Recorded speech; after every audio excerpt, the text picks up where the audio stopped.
Welcome back everybody to the channel. Today we're gonna do second video. Hopefully you enjoyed this one. It is about a certain player that I've started collecting probably when I got back into collecting in 2022.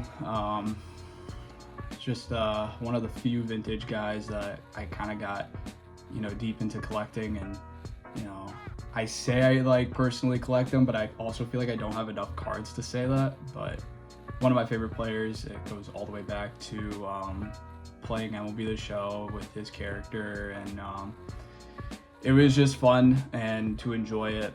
And when I started collecting again and starting to do vintage, this was the guy that I wanted to focus on.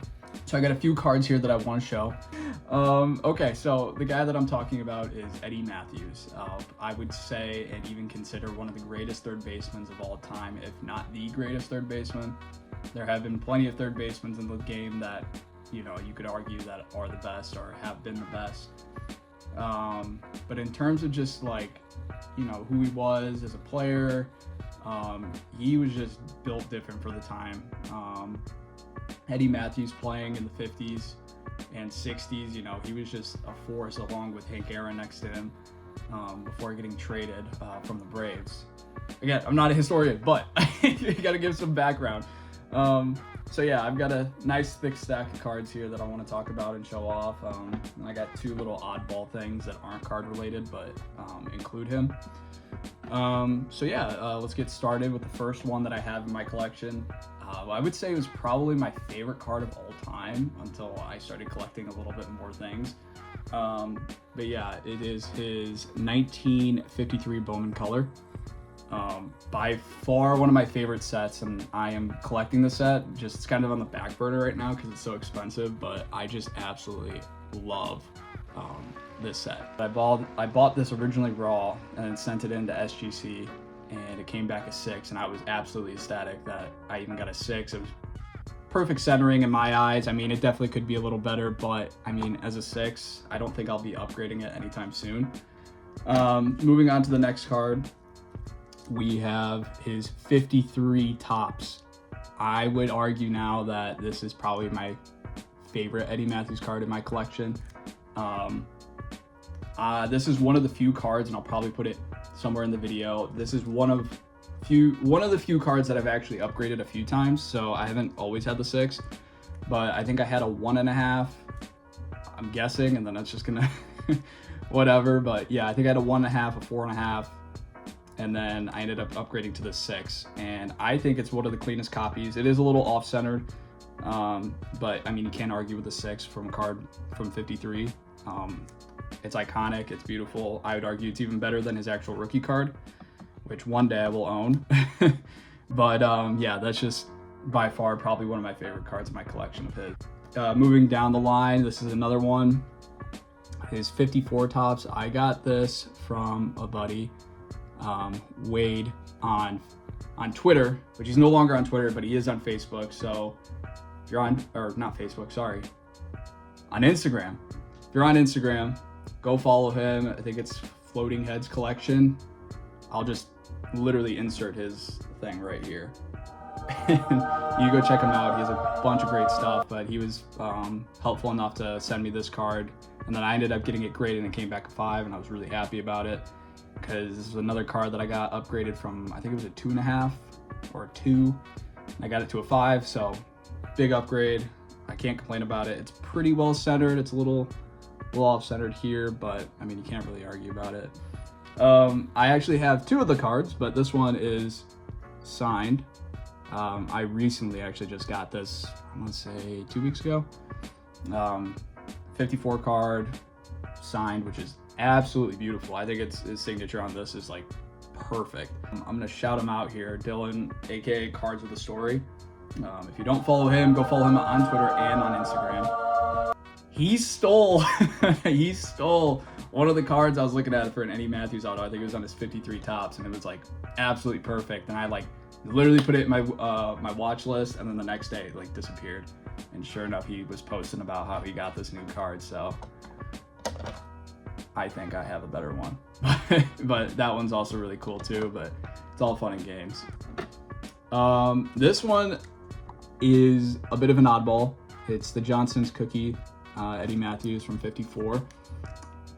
Probably one of my more expensive cards in my collection. I remember I like absolutely bugged out when I ended up getting this. I had to sell a few things to actually pay off some of it. Next one I want to talk about is this 6.5 54 Bowman Eddie Mathews. Another card that I first got of his when I started collecting. I ended up giving it to my girlfriend because she got obsessed with Eddie and collecting his cards too. And she didn't want me to sell it, so I gave it to her. And so now she has the first copy. And I ended up buying this one off eBay. And I'm pretty sure I put in an offer and I didn't think it'd get accepted. It seems to be like one of those things for me is I always put in offers for stuff. And I'm like, it's not gonna get accepted. And then it ends up getting accepted. So fortunate enough to get this one. I think I paid, I don't even know really, but absolutely beautiful. Next card I have. This one is a bit disappointing because, as you can see, it's graded authentic. Evidence of trimming. One of my favorite Mathews cards, the 55 Bowman. I was in Cooperstown, I want to say 2 summers ago, and I stopped at one of the shops, and I cannot remember the name of it. And they had this card, and I was already racking up some cards for a big SGC order. I think I was around like 18, 19 cards, and I wanted to send at least 20. This was one of the last cards that I grabbed, and I was like, you know what, like, let's do it. It looks clean. Even if it comes back like a 3, I would be happy because it was pretty centered. And it came back authentic. And I will never send in another 55 Bowman to SGC because I freaked out with this, but still in my collection. I can't really like get rid of it. It wasn't like truly bought by me, so like it's kind of a gift in my eyes, so that's why I can't really part with it. Still really beautiful copy for authentic. And then the last card that I have that I want to share is this 64 stand-up. Now this is an absolutely wild set. I love it. It's one of the coolest sets. I used to have a bunch of them, and by a bunch I think I had like 5 or 6. Then I had to sell a few, so I only have I want to say like 3 or 4. But a 5, you can't really come around 5s that often. I haven't really seen many high grades of the top stand-ups, especially with Eddie. Yeah, I think it's a cool set. Last 2 things I want to share are not card related, but I still want to share them. Here we have his autograph baseball. I absolutely love this autograph. It is perfect in my eyes. This is like one of the cleanest autos that I have in my collection. Absolutely love it. It's on the sweet spot where I like it. It's got the 512 home run on the bottom. It's perfect. I love it. I've seen some pretty sloppy ones, and this one is pretty clean. Again, no idea how much I paid for this, but I went on like an auto like baseball spree and one like winter, and I just was like collecting a bunch of my guys. And yeah, this is one of them. I absolutely love it. Probably one of my favorite autos in my collection. In terms of baseballs, I have a few like type 1 photos autoed and cards with autographs, but in terms of baseballs, Eddie probably has the cleanest one. Last thing, we have the first ever issue of Sports Illustrated, which of course features Eddie on the cover. Funny story, I bought like, I think it was the first 6 of Sports Illustrated. It was at this local place in Boston. And so I bought it, and I only wanted this one, but they wouldn't sell it just individually, so I had to buy the whole thing. And then so like I kept this one and then just sold the rest of them for basically what I paid. So this is a cool one.